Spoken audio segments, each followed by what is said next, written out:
नमस्कार। मैं सुनीता कथा मंथन में आप सबका स्वागत करती हूँ। कथा मंथन में आज सुनिए स्वयं प्रकाश जी की कहानी कान दाव। कहते हैं किसी जमाने में कोयल कुहू कुहू बोलती थी और पपीहा पीहू पीहू। लोग पहली रोटी गाय के लिए निकालते थे और आखिरी कुत्ते के लिए। मुसलमान की बेटी की शादी हो तो हिंदू कन्यादान लेकर जाते थे और हिंदू की बेटी की शादी हो तो मुसलमान जोड़ा लेकर। अब तो कहते हैं कोयल बोलती नहीं, बोलता है, और गाना उसे हम समझे तो हमारी मर्जी है, तो वह मैटिंग कॉल। सूचना का युग है। लोगों को यह तक नहीं मालूम कि नारियल, सेब, केला, नींबू में किसका वृक्ष कांटेदार होता है। सही जवाब बता सकने वाले नर भुवंग या नारी रतन को मीडिया पति प्रसन्न होकर हजारों रुपए का पुरस्कार देते हैं।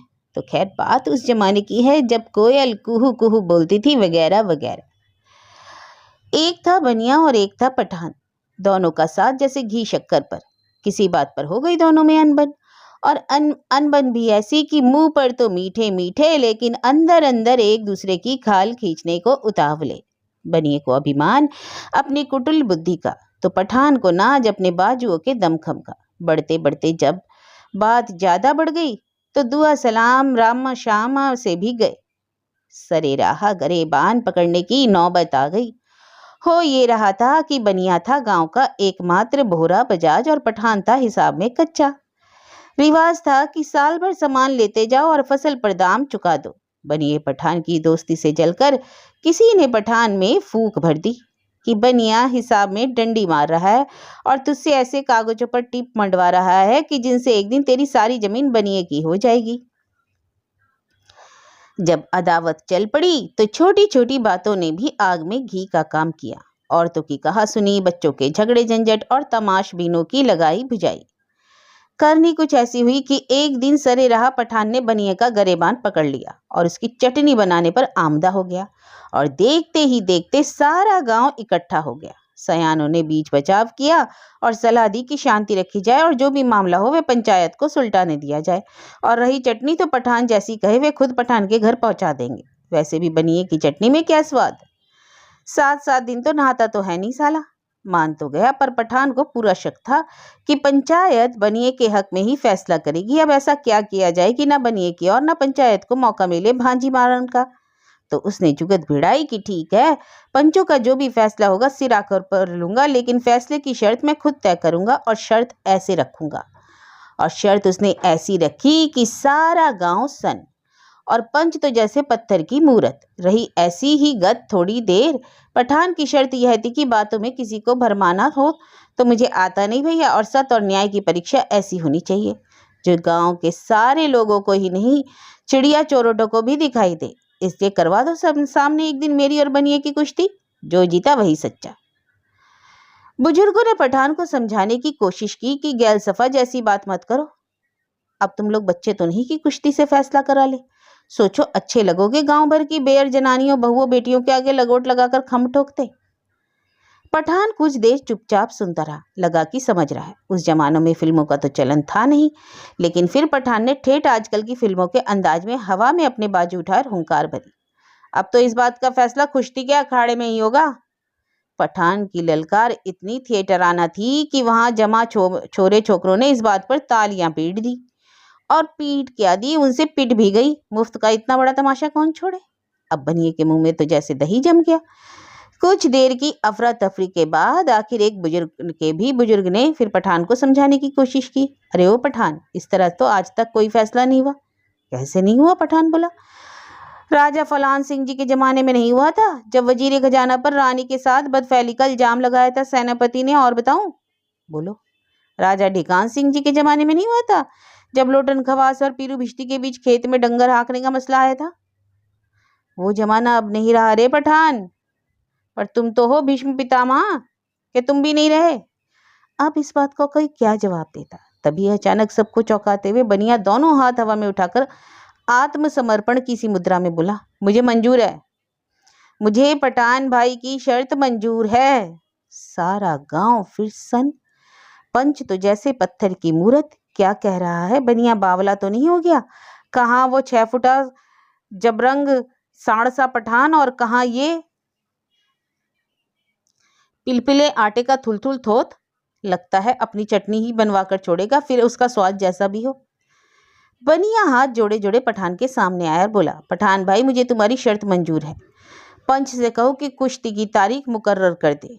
अब बात ऐसी हो गई कि ताली पीटने वालों से भी ताली नहीं पिट रही थी। दो चार लोगों ने बनिया को समझाया कि क्या कर रहा है, पागल हो गया है क्या, जरा अपने बाल बच्चों की तरफ तो देख। श्राद्ध तो तेरा चलो हम चंदा करके भी कर देंगे, पर उम्र भर उन्हें बैठाकर खिलाएगा कौन। लेकिन बनिया क्यों मानता। अब बात यह थी कि गांव के लोग पठान की दादागिरी से भी उतने ही दुखी थे जितने बनिए के काइयेपन से। सो उन्होंने सोचा मरने दो सालों को, और तिथि 4 करवाकर 1.5 महीने के बाद की 1 तारीख पक्की कर दी। बनिया तो हस्ब मामूल अपने काम में लगा रहा, पर पठान ने सारे काम धाम छोड़कर मालिश कराना, दंड पेलना शुरू कर दिया। अब दंड पेलेगा तो खुराक भी लगेगी, तो काजू किशमिश बादाम पिस्ता आ रहा है कहाँ से, बनिए की ही दुकान से। तो और कहाँ से आता। दूसरा काम पठान ने किया कि आसपास के 20 गांवों से अपने रिश्तेदारों को भी खबर करवा दी, अमुक तारीख को कुश्ती है, देखने जरूर आए। तो हुआ यह कि पठान के घर मेहमान आने लगे ठट से ठट, तो उनके लिए भी आटा दाल घी गुड़ आ रहा है कहाँ से, बनिए की दुकान से। और बनिया एक के बाद एक नए कागज पर लगवाता जा रहा है पठान का अंगूठा। करते करते वो दिन भी आ गया जब पठान और बनिए की कुश्ती होनी थी। गांव से जरा हटकर खुले मैदान में गोदा गया अखाड़ा और बजने लगे ढोल। सज धज कर सिंहासन पर विराज कर पंच परमेश्वर, और भीड़ इतनी कि कहीं तिल धरने की जगह नहीं।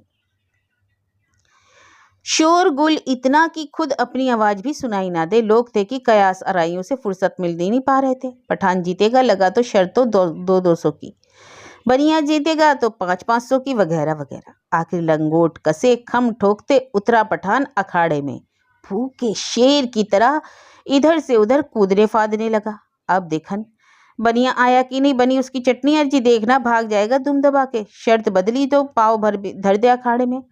ये अखाड़ा है कोई पीले पन्नों के बही नहीं जिसमें कुछ मार भी लो। यहाँ तो जो डंग है डंके की चोट पर।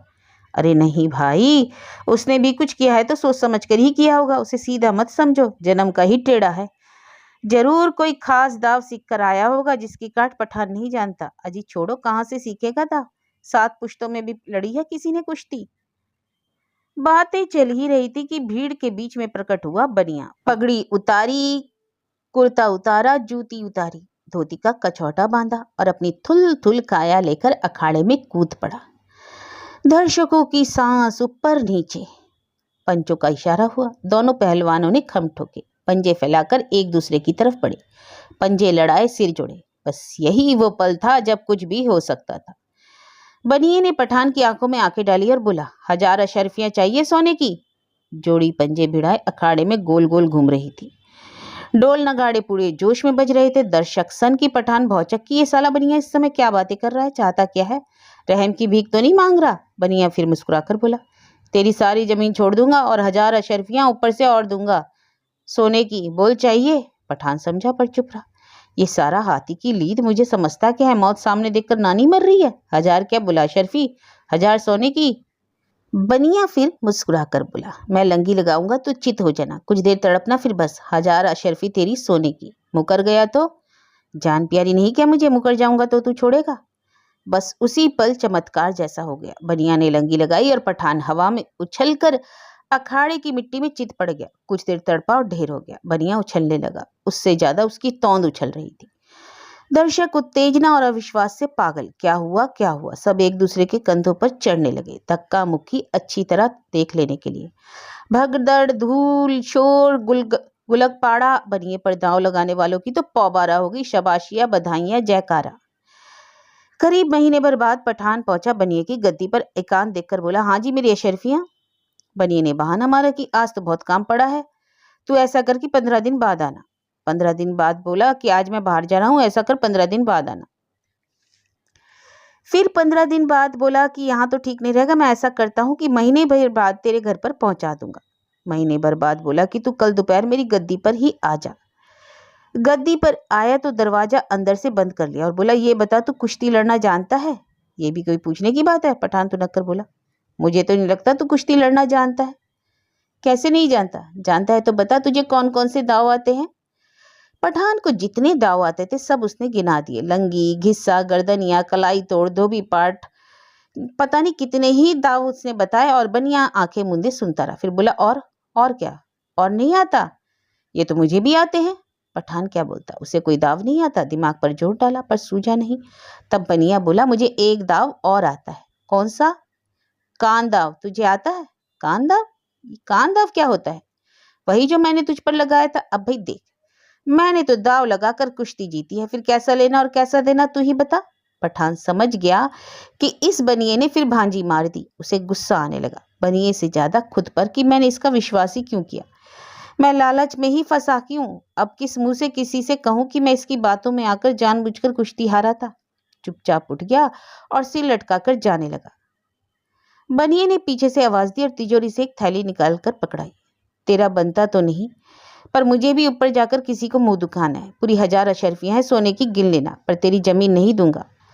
वह सारी अब मेरी हो चुकी। कहीं और जाना हो और इस दौलत से कोई दूसरा कारोबार शुरू करना, जा खुश रह। पठान जो पूरी तरह नाउम्मीद हो चुका था, 1000 अशर्फियां पाकर इतना खुश हुआ कि उसने बनिया भाई को गले लगा लिया। आंखों में आनंद अश्रु आ गए। बनिया भी अपार खुश था। 1000 अशर्फियां पठान की सारी उपजाऊ जमीन भी मिली और पोल भी खुलते खुलते रह गई। घर आकर पठान को पूरी बात समझ में आई। उसने जमीन पर से कब्जा नहीं छोड़ा। करने दो पंचायत, इस बार फिर कुश्ती करवाऊंगा। आखिर तय हुआ कि जमीन बनिए की ही रहेगी, पर खेती पठान करेगा। आधा हिस्सा बनिए को मिलेगा। तो मित्रों, यह थी इतिहास की पहली मैच फिक्सिंग। मैच फिक्सिंग को हिंदी में कान दाव कहते हैं। इस महान सांस्कृतिक हरकत ने हिंदुओं और मुस्लिमों के बीच पीढ़ी दर पीढ़ी के लिए ऐसा सौहार्द, ऐसी समरसता, ऐसा भाईचारा और ऐसा इतिहाद पैदा किया कि अंग्रेजों को भी उसे तोड़ने में एड़ी चोटी का पसीना एक करना पड़ा।